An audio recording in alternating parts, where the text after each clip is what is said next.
Tuwing Sabado at Linggo lang nakakasama ni Anthony si Ulo sa floating house. Sa isang relocation site na kasi sa Naik, Cavite naninirahan ang kanyang pamilya. Pero si Anthony, kailangang mamalagi dito dahil sa trabaho. Wala naman pong maayos na kita doon. Magkano lang yung sahod ng contraction doon? 280. Hindi kagaya po sa dagat. Yung sipag mo, sabay ng swerte, may pagkakataon po na maganda po yung kita sa dagat.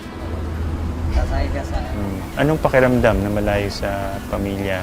Mahirap po kasi minsan po pagdating mong galing sa laot, imbis na makakasama mo yung mga anak mo, wala, ikaw lang, solo ka lang dyan mag-isa sa may floating.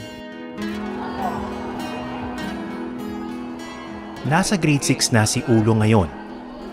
Sa kabila ng pagtatrabaho sa tahungan, hindi raw niya pinababayaan ang kanyang pag-aaral. Kamusta yung grades mo ngayon? Oo lang naman po. Okay lang? Opo. Walang mga bagsak? Wala po. Okay, anong sagot mo, Mark? 3. Tama ba si Mark, class? Nagtatrabaho raw si Ulo para suportahan ang kanyang pag-aaral at makatulong sa pamilya. Saan mo ba ginagastos yung pera mo? Pambili ko po ng mga kailangan ko po sa school. Ikaw na yung bumibili. Opo. Tulad ng ano? Mga notebook po, mga bag, sapatos po, uniform. Wow!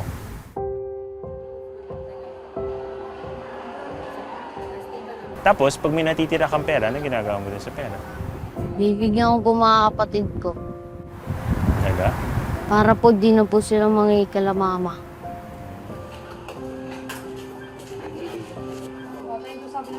Pagka-uwi ng bahay galing school, imbis na magpahinga, ang unang ginagawa ni Ulo, labhan ang kanyang uniforme. Ilan ba ang uniforme mo sa school ngayon? Isa lang po. Isa lang. Ikaw rin ba bumili na? Opo. O paano yun? Pag sinuot mo na sa school, sinusuot mo ba uli yun? Susunod na araw? Opo. Pag nadumihan po, pagka-uwi ko, lalapang ko po agad. Oo. Bakit di ka bumili ng isa pang uniforme para salitan? Iba, wala pa pong pangyari. Nag-iipon pa lang po. Sa murang edad, mulat na si Ulo sa mga hirap ng buhay. Kung hindi ka kailangan magtahong, anong gusto mong gawin? Mag-aaral na lang po. Mag-aaral po. Ano pa? Maglalaro? Ayaw mo maglaro? Yo po. Ayaw mo? Ba't ayaw mo maglaro? Natanda na ko. Matanda ka na, 11 ka pa lang. Yung mga kaibigan mo, hindi ba sila mga nagtatrabaho? Hindi po. Ikaw lang. Opo. Anong reaksyon nila kapag nalalaman nila na nagtatrabaho ka na o nagtatahong ka? Hindi po nila alam. Hindi nila alam. Opo. Bakit hindi nila alam? Ayaw mo ikwento? Ayaw ko po. Bakit? Niya po. Ba't ka naman naiiyak? Kasi po sa rin nila. Asarin ka nila? Bakit ka naman nila asarin? Wow po. Hindi. Dapat nga proud ka dun kasi ikaw nakakatulong ka sa parents mo. Pero nag-aaral ka pa rin, di ba? Okay, yak.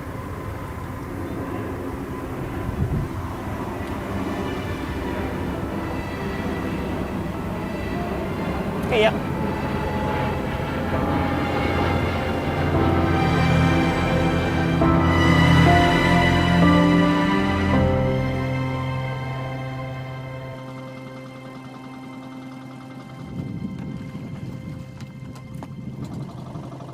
Kung minsan, nagpapaturo si Ulo na sumisid sa dagat.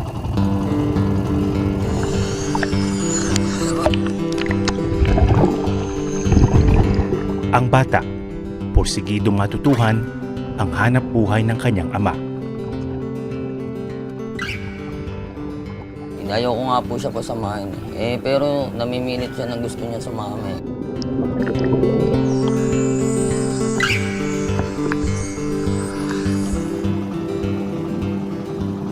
Anthony, handang lumaot sa dagat araw-araw ng mag-isa.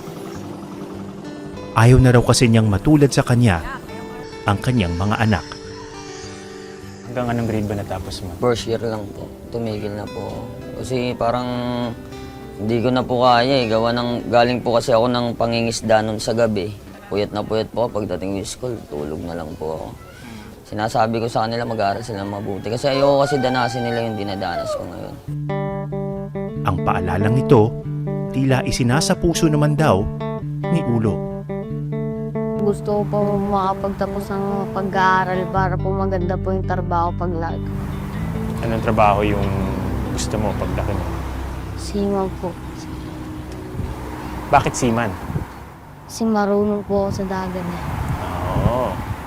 Tutulong muna po ako sa papa ko maglawat po para po makaipon po. Maraming salamat sa panonood ng Eyewitness, mga kapuso. Anong masasabi niyo sa dokumentaryong ito? I-comment na yan at mag-subscribe sa YouTube channel ng GMA Public Affairs.